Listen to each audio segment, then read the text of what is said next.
कि वो अपनी पार्टी का और पार्टी के कार्यकर्ता, चुने हुए लोग, जो भी इनके सहयोगी साथी हैं, इस बड़ी लड़ाई में समाजवादियों का साथ दे रहे हैं और देने जा रहे हैं। इसके लिए मैं इनका विशेष आभार प्रकट करता हूं।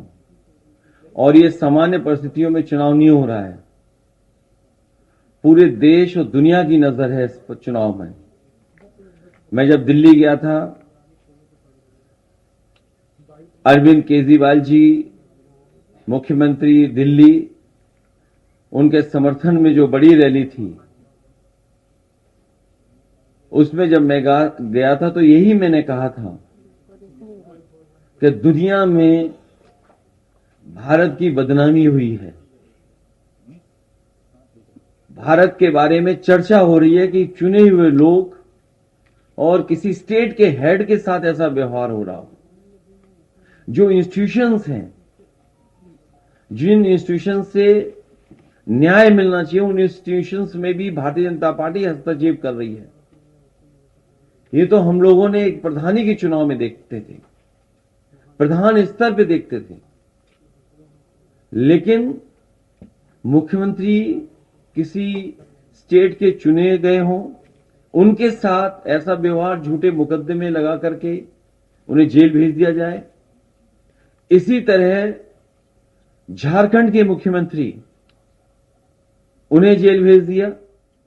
और कौन नहीं जानता कि उन्हीं इंस्टीट्यूशन, उन्हीं संस्थाओं के सहारे अपनी सरकार बनवा ली महाराष्ट्र में, या उन्हीं संस्थाओं से डरा करके वसूली कर ली, या उन्हीं संस्थाओं को से डरा करके, और अब तो पुलिस को आगे कर करके लोगों को अपनी पार्टी में शामिल कर रहे हैं। कई साथी जो भारतीय जनता पार्टी में गए हैं, उन्होंने कहा कि हम शरीर से तो जा रहे हैं, लेकिन हम आत्मा से और अंदर से आपके साथ हैं। तो सोचिए, ऐसे डर के और डरा के लोगों को अपने दल में शामिल कर रहे हैं। तो इसलिए लोकतंत्र को बचाने के लिए, संविधान को बचाने के लिए, और हमारे भारत की जो पहचान दुनिया में है, उसको बचाने के लिए इस लड़ाई में आप पार्टी का जो सहयोग और मदद मिल रही है, उसके लिए मैं संजय सिंह जी का बहुत बहुत धन्यवाद, आभार प्रकट करता हूं। इन्हें भी बहुत परेशानी और कष्ट का सामना करना पड़ा।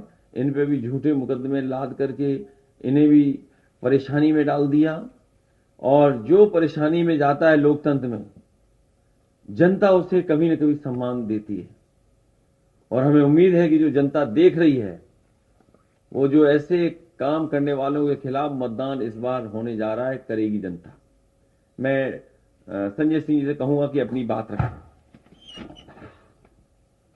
मैं पहले तो बहुत आभार व्यक्त करता हूं समाजवादी पार्टी के राष्ट्रीय अध्यक्ष माननीय अखिलेश यादव जी का, कि ऐसे संकट की घड़ी में जब हमारी पार्टी के मुखिया को जेल में डाल दिया गया है, दिल्ली के 2 करोड़ लोगों के द्वारा निर्वाचित, 3 बार प्रचंड बहुमत से निर्वाचित मुख्यमंत्री को जेल में डाल दिया गया है। समाजवादी पार्टी के मुखिया हमारे समर्थन में दिल्ली पहुंचे, रैली को संबोधित किया। आज भी उन्होंने भाभी जी से बातचीत करके उनसे हाल चाल पूछा, सुनीता भाभी से। तो मैं इसके लिए विशेष रूप से आभार व्यक्त करता हूं आपका। और जिस तरह से दिल्ली में भी ऑपरेशन लोटस शुरू कर दिया गया है, आपने देखा किस तरह से हमारे एक मंत्री को, जिस पे पहले ईडी का छापा पड़वाया गया और बाद में उसको इस्तीफा देने का दबाव बनाया गया। इस लड़ाई में आपने हमारा साथ दिया। फिर से मैं आपकी पार्टी का और आपका हृदय से आभारी हूं। ये 2024 का चुनाव कोई सामान्य चुनाव नहीं है। ये भारत के लोकतंत्र को बचाने का चुनाव है, बाबा साहब के संविधान को बचाने का चुनाव है, और समाज के वंचित, पिछड़े, शोषित लोगों के अधिकार जो छीने जा रहे हैं, देश के नौजवानों को बेरोजगारी के दलदल में जो धकेला जा रहा है, हिंदुस्तान को जो महंगाई की चपेट में लिया जा रहा है, उससे बचाने का चुनाव है। ये 24 का चुनाव कोई सामान्य चुनाव नहीं है। ये एक तानाशाह हुकूमत के खिलाफ लोगों को लामबंद करने का भी चुनाव है। और मैं सिर्फ इतना कहना चाह रहा हूं कि इंडिया गठबंधन 2024 का चुनाव जीतेगा और समाजवादी पार्टी के जितने भी आज जो बातचीत हुई आपसे, अखिलेश जी से, अध्यक्ष जी से, जहां जहां समाजवादी पार्टी के कैंडिडेट उत्तर प्रदेश में हैं, हम यूपी का चुनाव नहीं लड़ रहे हैं, हमारा एक एक कार्यकर्ता, जहां हमारे निर्वाचित प्रतिनिधि हैं, सभासद हैं, चेयरमैन हैं, वो सारे लोग और एक एक कार्यकर्ता समाजवादी पार्टी के कैंडिडेट को जिताने के लिए काम करेगा, क्योंकि ये बड़ी लड़ाई है, लोकतंत्र को बचाने की लड़ाई है, तानाशाही को खत्म करने की लड़ाई है। और मैं तो बार बार कहता हूं कि कोई भी राजनेता अगर वो चुनाव जीत रहा होता है तो ऐसे हथकंडे नहीं अपनाता जैसे प्रधानमंत्री जी कर रहे हैं। अगर आप अपने विपक्षियों पे मुकदमे लगा रहे हैं, उनको फर्जी मुकदमे लगा के जेल में डाल रहे हैं, तो इसका मतलब आपके अंदर कॉन्फिडेंस नहीं है। चुनाव के समय में आप ऐसी कार्रवाई कर रहे हैं। तो फिर से एक बार मैं दोहरा रहा हूं, कोई कंडीशन नहीं है, कोई सीट की मांग नहीं है, कहीं कुछ नहीं है। लोकतंत्र को बचाने के लिए, तानाशाही को खत्म करने के लिए, भारत के संविधान की रक्षा के लिए हम लोग इस लड़ाई में साथ हैं और पूरे यूपी में जहां जहां समाजवादी पार्टी के कैंडिडेट होंगे, इंडिया गठबंधन के कैंडिडेट होंगे, हम उनके लिए काम करेंगे। बहुत बहुत धन्यवाद। अभी उनके जो यूपी के लीडरशिप है, उनसे हमारी बातचीत कोई हुई नहीं है। जब उनसे बातचीत होगी तो उसकी भी आधिकारिक घोषणा करेंगे। आज जो नहीं, हमने ये कहा कि इंडिया गठबंधन के कैंडिडेट्स को हम लोग पूरा सपोर्ट करेंगे, लेकिन कैसे करेंगे, क्या हम अभियान में कैसी भूमिका निभाएंगे, अभी यूपी की जो कांग्रेस की लीडरशिप है, जो यहाँ के चुनाव के संचालन को देख रही है, उनसे बातचीत नहीं हुई है। जैसे बातचीत होगी उसकी रूपरेखा तैयार करके जहां कांग्रेस के कैंडिडेट भी लड़ रहे हैं उनके लिए काम करेंगे।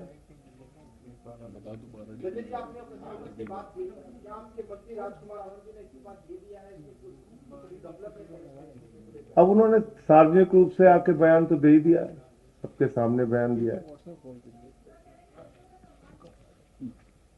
अब जिस दिन ईडी के छापे उनके यहाँ पड़े थे, उस दिन क्या बोला था वो भी देख लीजिए।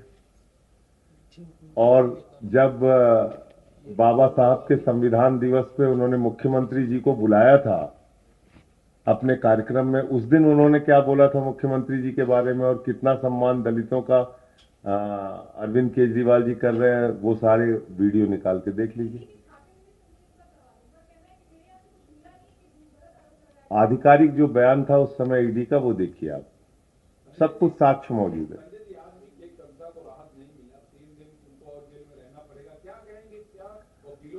पीएमएलए का जो कानून है वो जटिलताओं से भरा हुआ है।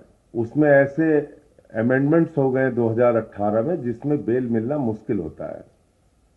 और मैंने आपको बताया, कई बार बता चुका, कई इंटरव्यू में बता चुका, किस तरह से फर्जी मामले तैयार किए गए हैं दिल्ली के मुख्यमंत्री अरविंद केजरीवाल जी के खिलाफ। 10-10, 12-12 बयान ले रहे हैं। 10 बयान में कुछ नहीं बोल रहा आदमी, जैसे उसको अरेस्ट करते हैं, उससे गवाही लेते हैं और फिर उसकी बेल हो जाती है। ये क्या है? सामान्य व्यक्ति भी समझ सकता है।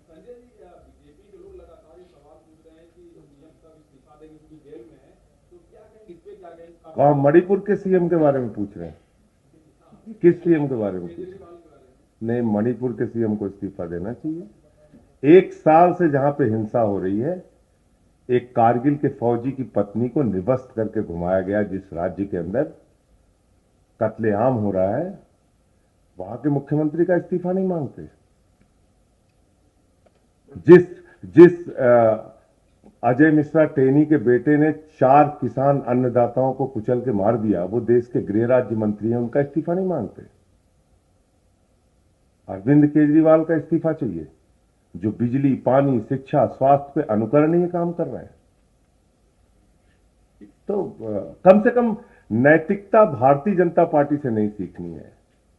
मैं तो कहता हूं कि ये मोदी की गारंटी है, एक एक भ्रष्टाचारी को नहीं छोड़ूंगा, इस बात की गारंटी है। पूरब से लेकर पश्चिम तक, उत्तर से लेकर दक्षिण तक हर भ्रष्टाचारी को बीजेपी में शामिल करूंगा, इस बात की गारंटी है। अजीत पवार ले लीजिए, नारायण राणे ले लीजिए, छगन भुजबल ले लीजिए, जनार्दन रेड्डी ले लीजिए, किसकी बात, हसन मुशर्रफ ले लीजिए, हेमंत विश्व शर्मा ले लीजिए, शुभेंदु अधिकारी ले लीजिए, मुकुल राय ले लीजिए, कितने नाम गिनाए। चुन चुन के देश के बड़े बड़े भ्रष्टाचारियों को अपनी पार्टी में शामिल कर रहे हैं और वो भ्रष्टाचार के खिलाफ बोलते हैं। तो इसलिए ये दोहरा मापदंड है।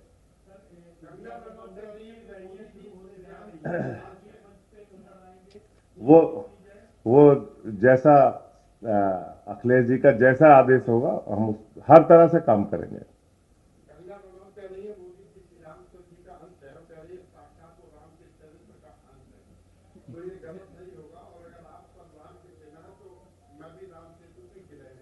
किसके लिए कह रही हैं कि अब देखिए जब इंसान अपने आप को भगवान से तुलना करने लगे तो वो अहंकार की पराकाष्ठा होती है। प्रभु श्री राम मर्यादा के प्रतीक हैं। प्रभु श्री राम हिंदुस्तान के करोड़ों लोगों के आदर्श हैं। उनसे किसी की तुलना करना, मैं समझता हूं कि ये प्रभु श्री राम का अपमान है और ऐसा अगर उन्होंने किया है तो लोग उनका जवाब देंगे।